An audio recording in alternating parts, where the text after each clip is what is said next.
So normally हम लोग जब इंडस्ट्री की बात करें, क्योंकि इस सब्जेक्ट में हम लोग इंडस्ट्रियल पर्पस के पॉइंट ऑफ व्यू से सभी चीज़ों को देखेंगे ज़्यादातर। ठीक है, तो इंडस्ट्री में हम लोग नॉर्मली यूज करते हैं थ्री फेज ट्रांसफार्मर मोस्टली। और थ्री फेज ट्रांसफार्मर क्या है, हमारा इनपुट भी थ्री फेज होगा, आउटपुट जो है हमारा थ्री फेज होगा। लेकिन आउटपुट को हम लोग सिंगल फेज लोड के लिए भी यूज कर सकते हैं, एक फेज और एक न्यूट्रल को लेते हुए कर सकते हैं।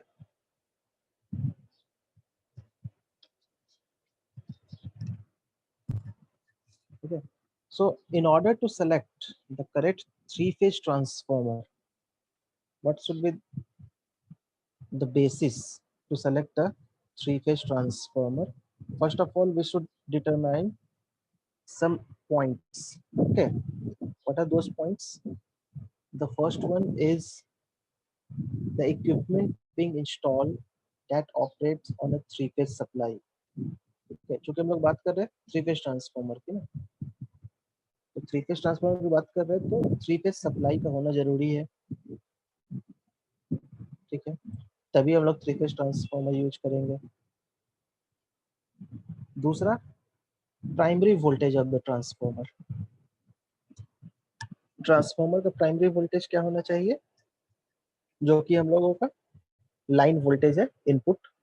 ठीक है, जो सोर्स का वोल्टेज है वही हमारा ट्रांसफार्मर भी उस हिसाब से डिजाइन होना चाहिए, उसका टर्न रेशियो और वोल्टेज रेटिंग्स कि वो सुटेबल हो हमारे इनपुट वोल्टेज के लिए।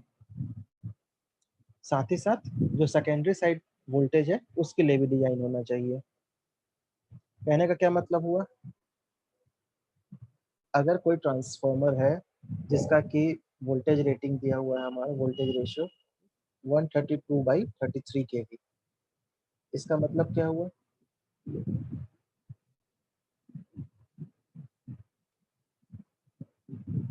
अगर एक थ्री फेज ट्रांसफार्मर है जिसके नेम प्लेट पर उसके रेटिंग में लिखा हुआ है voltage rating 132 kV divided by 33 kV, what does it mean? Input 132 होगा और आउटपुट 33 होगा। ठीक है, इनपुट 132 होगा, आउटपुट 33 होगा। तो ये जो अगर देख रहे होगे स्लाइड में सेकंड और थर्ड पॉइंट, ठीक है, इसका कहने का यही मतलब है कि प्राइमरी साइड में जो हमारा इनपुट लाइन आ रहा है सोर्स से वो भी हमारा 132 kV होना चाहिए, और सेकेंडरी साइड में जो लोड कनेक्ट कर रहा है वो लोड भी हमारा होना चाहिए जो 33 kV के हिसाब से सुटेबल है। ठीक है ना, ऐसा नहीं होगा कि 33 kV आउटपुट हमारे ट्रांसफार्मर से निकल रहा है और उसको हम डायरेक्ट कनेक्ट कर देंगे 400 वोल्ट वाले किसी इक्विपमेंट में, डायरेक्ट उसको दे देंगे, वैसा नहीं होना चाहिए। ठीक है, तो यही बात हो रही है सिलेक्शन ऑफ ट्रांसफार्मर की, वोल्टेज पे हम लोगों को ध्यान देना है, what should be the primary and the secondary voltage. ठीक है, तो ट्रांसफार्मर का सिलेक्शन भी हम लोग उसी हिसाब से करेंगे कि लोड जिसकी हम लोग बात कर रहे हैं वहां पर कितना वोल्टेज हम लोगों को देना है। ठीक है, प्राइमरी साइड में क्या हमारा अवेलेबिलिटी है और सेकेंडरी साइड में क्या रिक्वायरमेंट है, इन दोनों चीजों को ध्यान में रखना है। क्लियर है ये दोनों पॉइंट। और थ्री फेज सप्लाई तो होना ही चाहिए जो कि फर्स्ट पॉइंट में लिखा हुआ है। फोर्थ पॉइंट क्या है हमारा, फ्रीक्वेंसी। ऑब्वियसली फ्रीक्वेंसी जो हमारा सोर्स का है वही फ्रीक्वेंसी हमारा होना चाहिए ट्रांसफार्मर का भी। ठीक है ना, फ्रीक्वेंसी मिसमैच नहीं हो। अगर 50 हर्ट्ज पे हमारा पूरा सिस्टम काम कर रहा है तो ट्रांसफार्मर जो डिजाइन है वो भी 50 हर्ट्ज फ्रीक्वेंसी के लिए डिजाइन किया हुआ हो, और जो हमारा पावर सप्लाई आ रहा है या जो लोड एंड पर हम लोग इक्विपमेंट यूज कर रहे हैं, ठीक है, वो भी हमारा 50 हर्ट्ज फ्रीक्वेंसी के लिए डिजाइन किया हुआ होना चाहिए। और फिफ्थ पॉइंट क्या है हमारा, रेटिंग। तो रेटिंग कैसे डिसाइड होता है किसी ट्रांसफार्मर के लिए,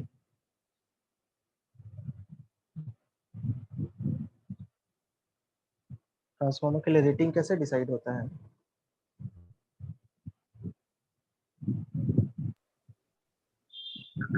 करंट और वोल्टेज, करंट पावर से।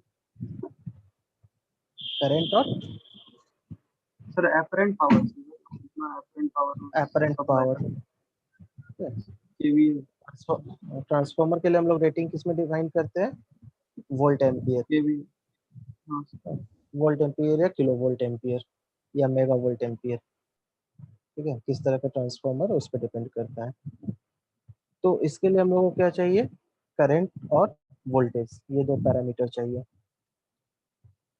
तो अगर पावर फैक्टर हम लोगों को पता हो, ठीक है, तो हम लोग निकाल सकते हैं इस ट्रांसफॉर्मर के रेटिंग के आधार पर कि कितना किलोवाट लोड हम लोग कनेक्ट कर सकते हैं इस किसी पर्टिकुलर ट्रांसफॉर्मर से। Are you agree with this statement? Yes sir ठीक है, पावर फैक्टर पता होगा तो कितना हो जाएगा? KW equal to VA cos phi, yes ठीक है। तो पता है कि अगर किसी ट्रांसफॉर्मर का रेटिंग है 100 किलो वोल्ट एम्पियर, 100 kVA, और उसका पावर फैक्टर अगर सपोज 0.8 है, इट मीन्स कितने किलोवाट हम लोग कनेक्ट कर सकते हैं उस ट्रांसफॉर्मर के साथ? कितने किलोवाट की लोड को 80 कनेक्ट कर सकते हैं? 80 80 किलोवाट। 80 किलोवाट लोड हम लोग कनेक्ट कर सकते हैं, ठीक है। तो ये ट्रांसफॉर्मर का सिलेक्शन किस पे डिपेंड कर रहा है कि किस रेटिंग का हो, कि हमारे पास लोड एंड पर क्या है, ठीक है, कितने लोड को कनेक्ट करना है। अगर हमारा लोड 80 के बदले यहाँ अगर 200 किलोवाट होगा, तो हम लोग 100 केवीए का यूज नहीं करके उससे हायर रेटिंग का यूज करेंगे कि 200 किलोवाट तक के लोड को हम लोग सप्लाई दे सके। समझ गए मेरी बात? तो ये सारे फैक्टर्स होते हैं जिसको कि ध्यान में रखना पड़ता है while selecting a transformer।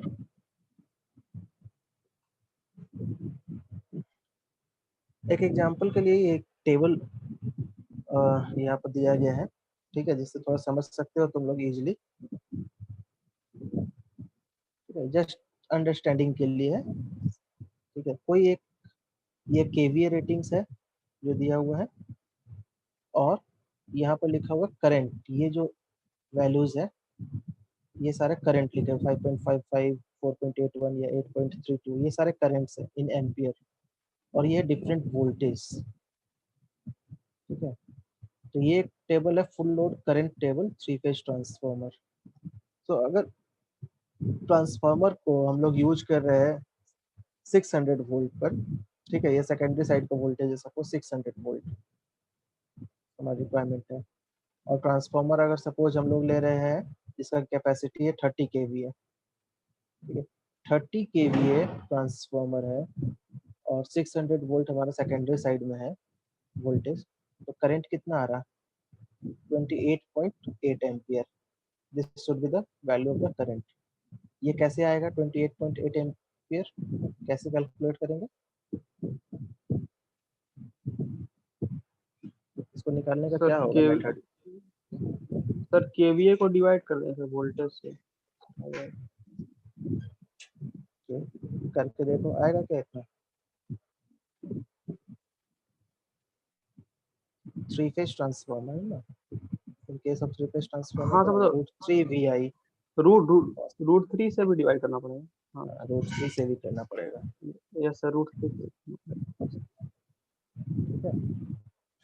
तो ये इस तरह से हम लोग देख सकते हैं कि ट्रांसफार्मर का जो रेटिंग है केवीए, करंट और वोल्टेज एक दूसरे पे सब डिपेंडेंट है, ठीक है। तो सारे फैक्टर्स को एक साथ देखना पड़ेगा, ऐसा नहीं है कि इसमें से किसी एक फैक्टर को देखे दूसरे को नहीं देखे तो हमारा काम चल जाएगा, ऐसा नहीं, ठीक है।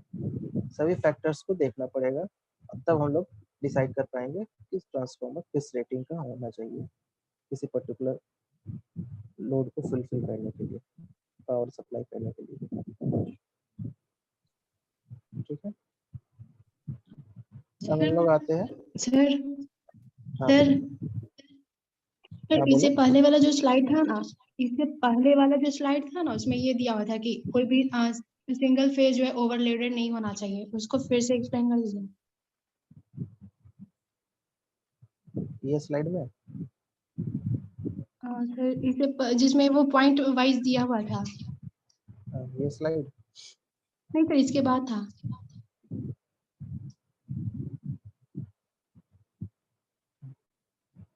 ये सर रेटिंग और नीचे था। ये सर ये है यहीं पे है। इसमें क्या दिया है? 3 फेज सर यहाँ पे जो लास्ट वाला The लाइन है ना transformer must have a kVA rating greater than the load requirement. फिर उसके बाद वाला The three-phase transformer must be selected in a way that any one phase is not overloaded. इसका कहने का मतलब हुआ कि सपोज सिंगल फेज लोड है, ऐसा भी नहीं होता ना कि सिर्फ थ्री फेज लोड है किसी ट्रांसफार्मर के थ्रू जिसको सप्लाई करना है. ये it is combination of single phase and three phase load always. ठीक है, घर में सभी कुछ तो हम लोग थ्री फेज इक्विपमेंट्स होते नहीं है जो यूज करते हैं, कुछ थ्री फेज इक्विपमेंट होते हैं, कभी कोई सिंगल फेज इक्विपमेंट्स होते हैं. तो उसके लिए हम लोग क्या करते हैं, ट्रांसफार्मर के थ्रू हम लोग थ्री फेज और सिंगल फेज सारा कनेक्शंस आता है, उसको डिवाइड करते हैं फिर इलेक्ट्रिकल वायरिंग करके हाउस होल्ड्स में. किसी भी एक फेज में ओवरलोडिंग नहीं होना चाहिए, इसका कहने का ये मतलब है. ठीक है, ऐसा नहीं हो कि ट्रांसफार्मर के थ्रू हमारा जो 3 फेज निकलता है तो तीनों फेज पे इक्वली लोड को डिस्ट्रीब्यूट करना चाहिए, कहने का ये मतलब हुआ. ठीक है, अगर 100 किलोवाट लोड है तो 100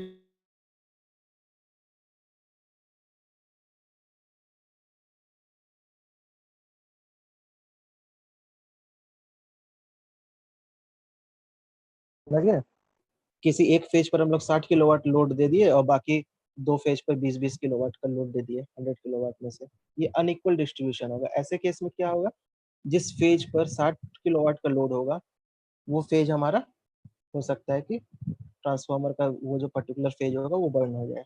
ऐसा होता भी है नॉर्मली, अपने घर के आसपास के जो भी ट्रांसफार्मर्स केस देखते होगे या सुनते भी होगे कि एक फेज में काफी कम वोल्टेज आ रहा है क्योंकि उस पर्टिकुलर एक फेज का कॉइल हमारा बर्न कर गया due to overloading, unequal distribution of load.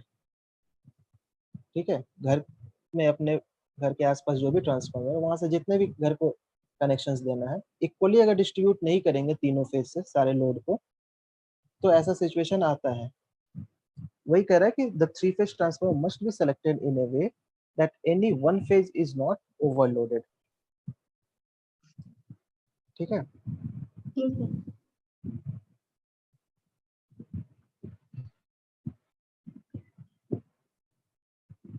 Next है हमारा different types of electrical loads. Electrical load कितने तरह के होते हैं? नॉर्मली हम लोग तो बात करते हैं resistive load, capacitive load, inductive load. ठीक है, इलेक्ट्रिकल में जब हम लोग पढ़ते हैं फर्स्ट ईयर में भी पढ़े होंगे तुम लोग, resistive load, capacitive load, inductive load. Resistive load क्या क्या होता है, जैसे कि हमारा इलेक्ट्रिक हीटर. ठीक है, या जो बल्ब हम लोग यूज करते हैं इनकैंडेंसेट बल्ब, ठीक है, फिलामेंट वाला, that is purely resistive load कह सकते हैं हम लोग.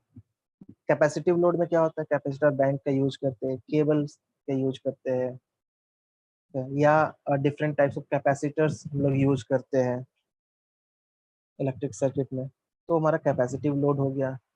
इंडक्टिव लोड, इंडक्टिव लोड में हमारा जैसे कि Motors, specially the induction motor. ठीक है, ये हमारा इंडक्टिव लोड होगा. तो हमारे पूरे इलेक्ट्रिकल सिस्टम में क्या है, जितने भी लोड है that is a combination of these three type of load, और प्योर रेजिस्टिव, कैपेसिटिव और इंडक्टिव लोड भी होते हैं. ठीक है, तो सब कॉम्बिनेशंस यहाँ पर अवेलेबल होते हैं इलेक्ट्रिकल सिस्टम में. तो अब बात है कि हम लोगों को ये भी एक देखना पड़ता है कि कितने तरह के लोड है. ठीक है, अगर हम लोग बात करें यहाँ पर इसको कैटेगराइज करने का कि इलेक्ट्रिकल लोड्स को कैटेगराइज करें तो बहुत सारे तरीके हैं इसको कैटेगराइज करने के. एक तो हम लोगों ने देखा रेजिस्टिव, कैपेसिटिव और इंडक्टिव लोड, ये एक मेथड हो गया सिंपल. दूसरा मेथड है इसको कैटेगराइज करने का कि हम लोग डिवाइड कर सकते हैं इसको domestic load, commercial load, industrial load. कहने का क्या मतलब हुआ, डोमेस्टिक लोड मतलब कि घर में हम लोग जो भी अप्लायंसेस इक्विपमेंट्स यूज कर रहे हैं, ठीक है, वो जो भी हमारा पावर कंज्यूम कर रहा है that comes under the category of domestic load.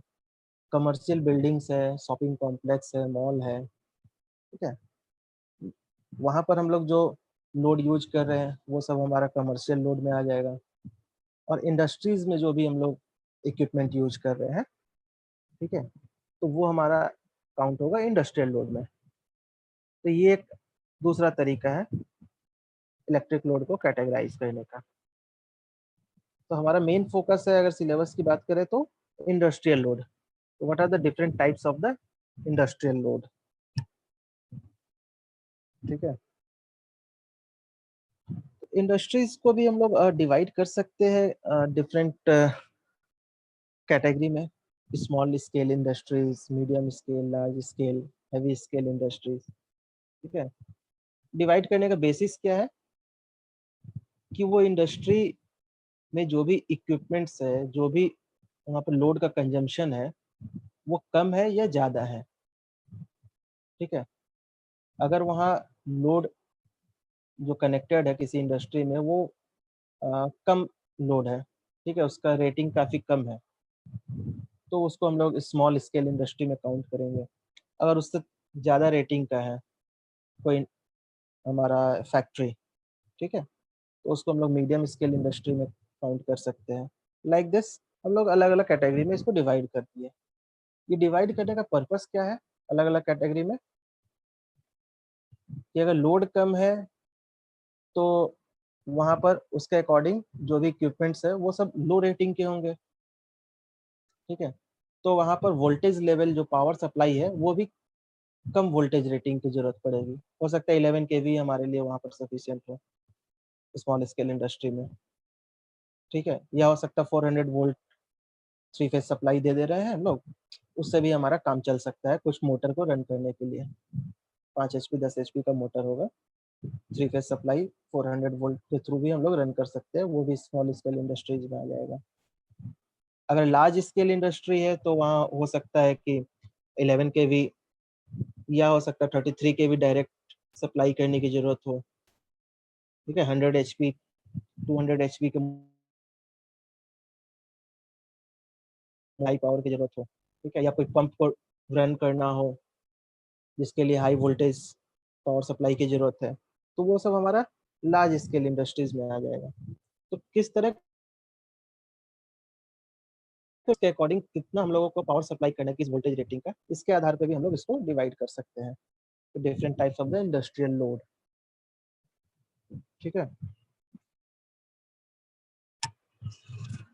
आप लोग बता सकते हैं कोई कि इंडस्ट्री में सबसे ज्यादा, अगर हम इंडस्ट्रियल लोड की बात करें तो कौन सा इक्विपमेंट यूज होता है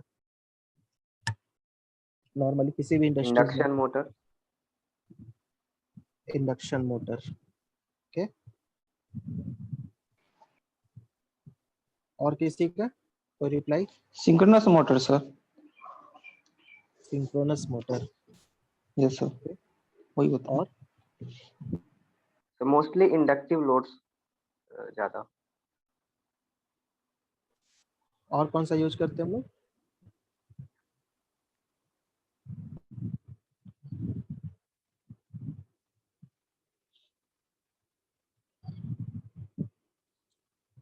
इंडस्ट्री में हम लोग बहुत सारा यूज कर सकते हैं, ठीक है।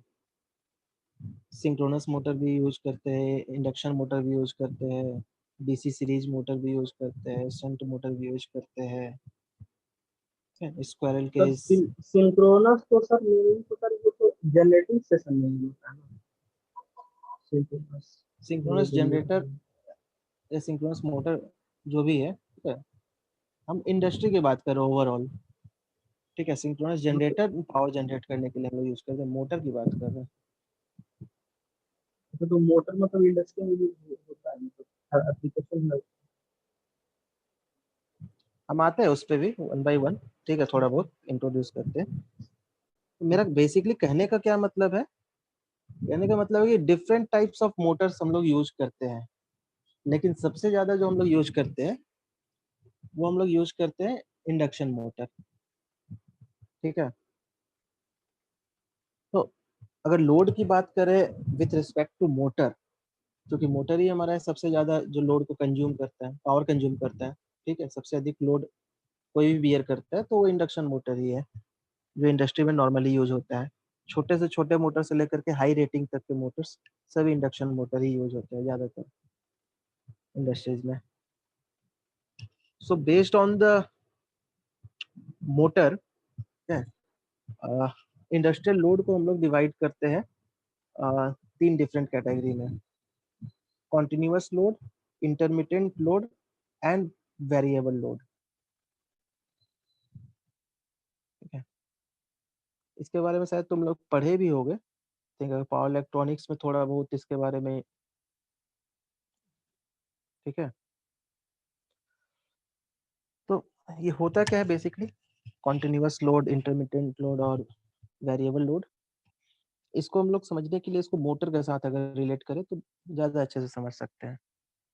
ठीक है, तो मोटर का क्या होता है,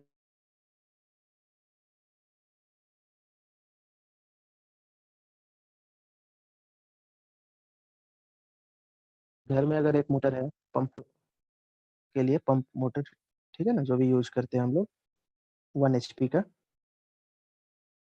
अगर वो मोटर हीट होता है बार बार, तो उसका कहने का क्या मतलब हुआ कि वो अपनी कैपेसिटी से ज्यादा वो रन कर रहा है, या पानी जितने उसको पंप करके ऊपर तक ले जाना है वो हाइट काफी ज्यादा है। ठीक है, तो उसका टेम्परेचर से पता चल जाता है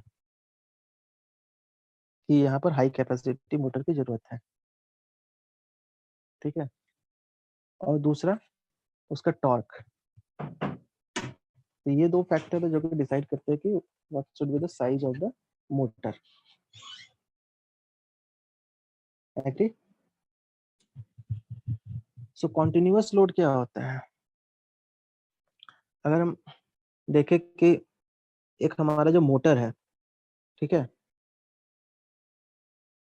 in case of the continuous load, what is happening, the calculation of the motor size is simpler because the load like the pump and fan, it requires a constant power input to keep them operating।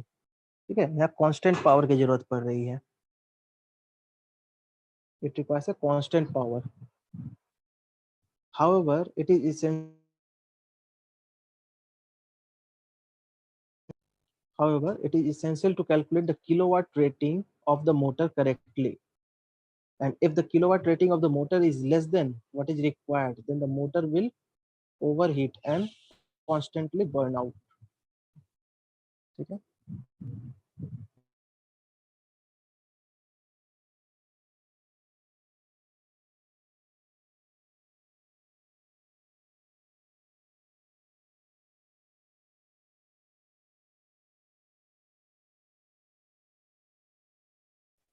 Motor का rating क्या होना चाहिए, motor का rating ऐसा होना चाहिए कि जितने भी लोड है, ठीक है ना, उस होगा तो क्या होगा, वो ओवर हीट होगा।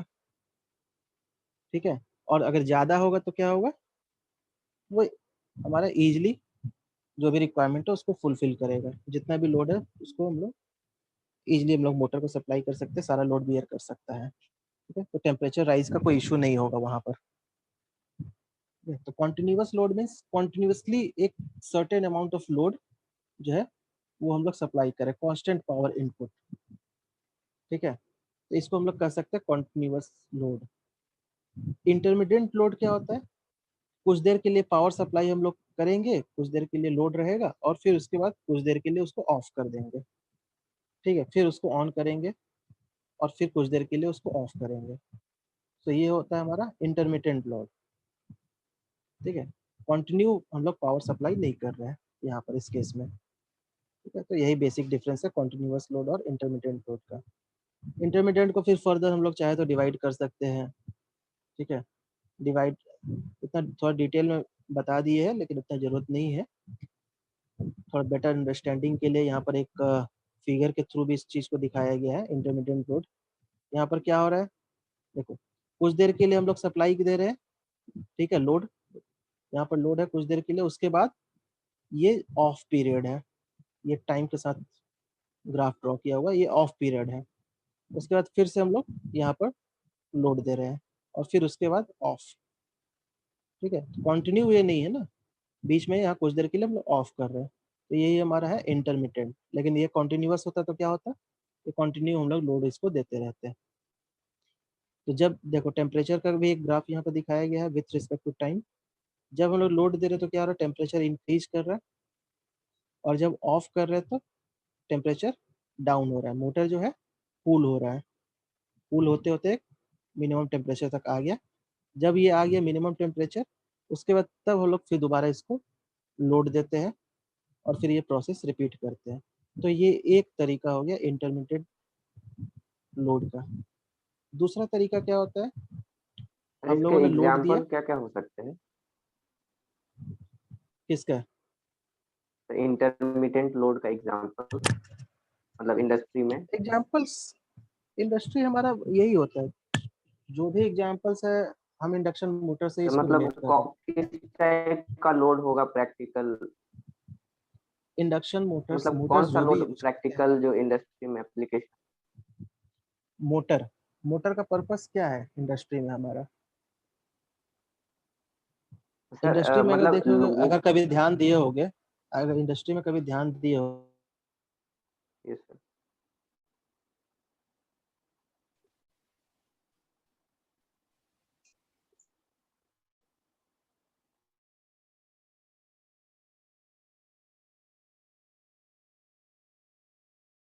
थर्मल पावर प्लांट में क्या क्या होता है, वाटर फ्लो करते रहता है कंटिन्यू। वो वाटर का पर्पस क्या है, कूल डाउन करना, जो भी हमारा स्टीम फ्लो कर रहा है पाइप के थ्रू, ठीक है,